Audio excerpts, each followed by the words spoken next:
With Skaventide still being weeks away from actual release date, I still wanted to paint some Skaven this week, so I ended up going to my local store and picking up this box of Skaven that actually has some really interesting things about it.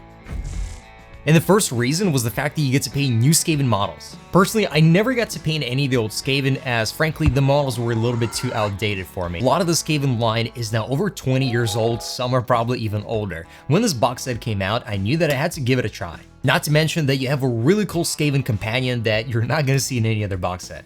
My painting started with the most unique model in the box, the little rat. I made an attempt at painting something that I've been meaning to try for quite some time, which is hand painting some textures. The fur details turned out pretty decent, and the model was looking a lot more interesting than if it was just a normal base color. Since painting the rest of the model was pretty quick, I spent some extra time working on the additional OSL effect. Having these unique elements in the model always allows for additional creativity in how you approach it. Even if you're not a fan of the OSL effect, you can still paint it in the traditional sense, and this little rat will be a lot more interesting. But personally, I always enjoy this over-exaggerated OSL effect, and it just makes it a lot more fun for me. When I started painting this first Skaven, I wasn't quite sure how I was going to approach him. I knew the fact that purple is a really great contrast to green, so I decided to use that as my base tone. Transitioning to the green color took a little bit more time, and I experimented with a lot of different colors before I actually finally ended up realizing that going for the brownish green would have been a much easier solution instead of trying to mix all the different greens. However, that's just something you learn from trying to paint different models and experimenting with the color scheme. Doing all these experiments before you start painting an entire army is extremely helpful. It allows you to hone in into your aesthetic and find exactly which tones and shades you like for your miniature.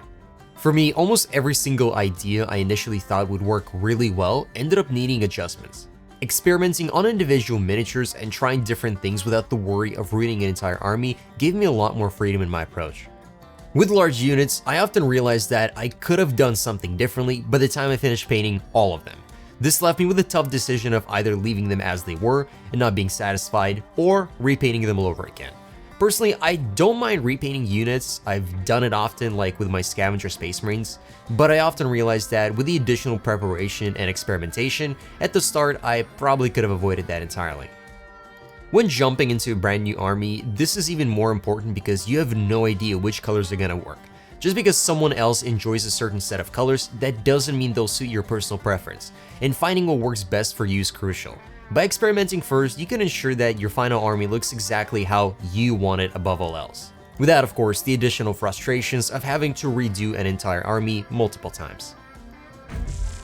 Next reason was the fact that I really enjoyed the variety of models. As I never painted Skaven myself, I wasn't quite sure what exactly to anticipate from them. Somehow, I thought that painting them would be a little bit easier than they actually turn out to be, and if I started with this model, frankly, I'm not sure if I would have said Skaven for me because it was surprisingly challenging and took quite a bit of time.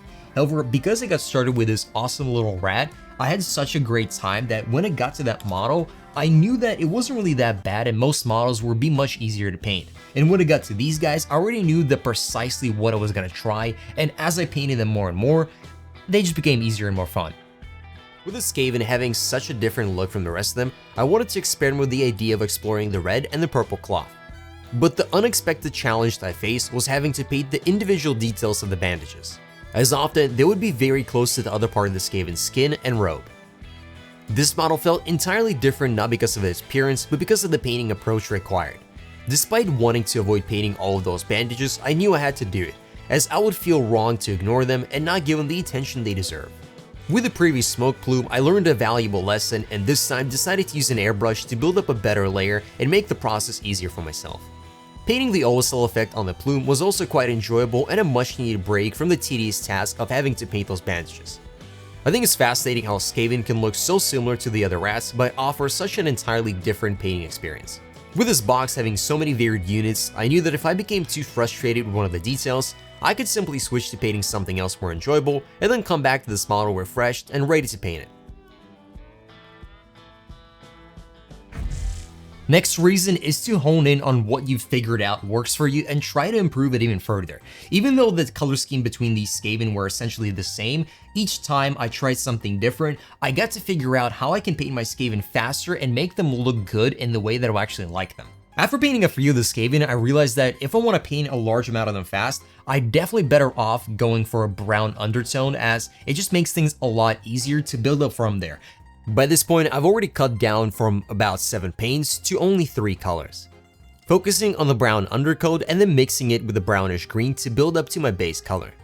By refining the color scheme and finding ways to make it much simpler, I'm also making it much easier for myself for when I have to paint a large amount of these units. What I noticed about this Skaven specifically was when I used my brown color, I used the Pearl Crow Dark Umber, which ended up having a very matte effect, so when I mixed all the colors afterwards, it still had a very matte appearance to it. For the skin tone, I also ended up refining it just down to a single color of Bugman Glow, and then highlighting it with a tiny amount of white. I knew that to make my weapons, they had to be quite simple, so I ended up experimenting by using a bit of bronze as well as the verdigris color for it. And after applying an acrylic wash, it did end up dulling down the miniature and making it a lot darker and not as bright as it was previously, which gave me an idea to what I want to try with the next one.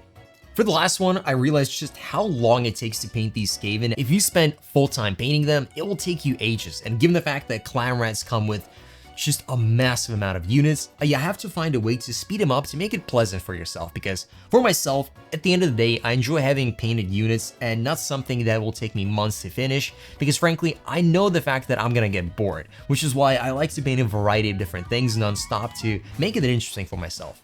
So for my final Skaven, I went in knowing all the new things I learned about painting Skaven from the previous ones. This time for my brown base coat, I ended up mixing it from the AK Interactive to avoid the overly matte surface. I built up to a brownish green in a very fast manner, applying very thin layers and to ensure that the transition between them will be much smoother. And for my first highlight, I began to slowly add a tiny amount of volcanic yellow, which is a very bright color, but it's also not desaturated as I made the previous mistake with the first one. To speed up the process, I also ensured that when I was applying my highlights, I wasn't focusing as much on trying to do very careful lines, but instead doing a bit more of a random pattern, and then doing very focused and fine lines on the arms as well as the edges of the cloth.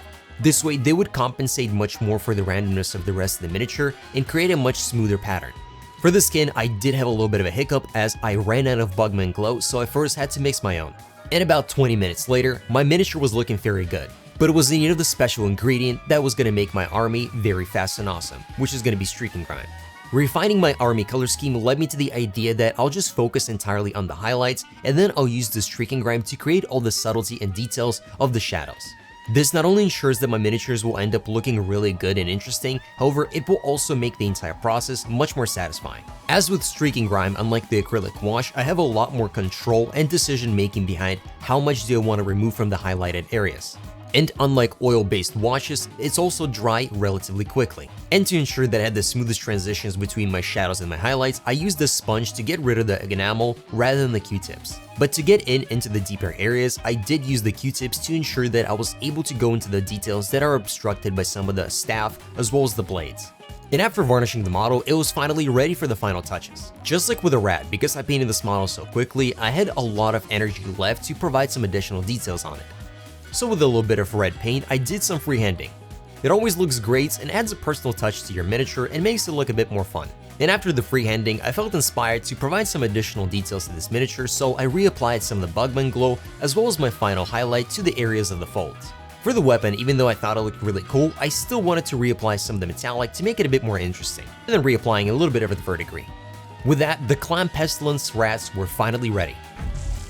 The next reason is simply the fact that Skaventide is quite an expensive box set that contains a lot of different miniatures that perhaps you're not even interested in. Maybe you're just not sure if your Skaven are for you. This box set being only at 40 bucks, you get to try a variety of different models and see, do you enjoy painting Skaven in the first place? The only miniature I ended up not painting is actually the coolest one of them all, and that's because I want to spend a lot more time and effort onto it, and painting them really fast just for the sake of it just seems kind of wasteful.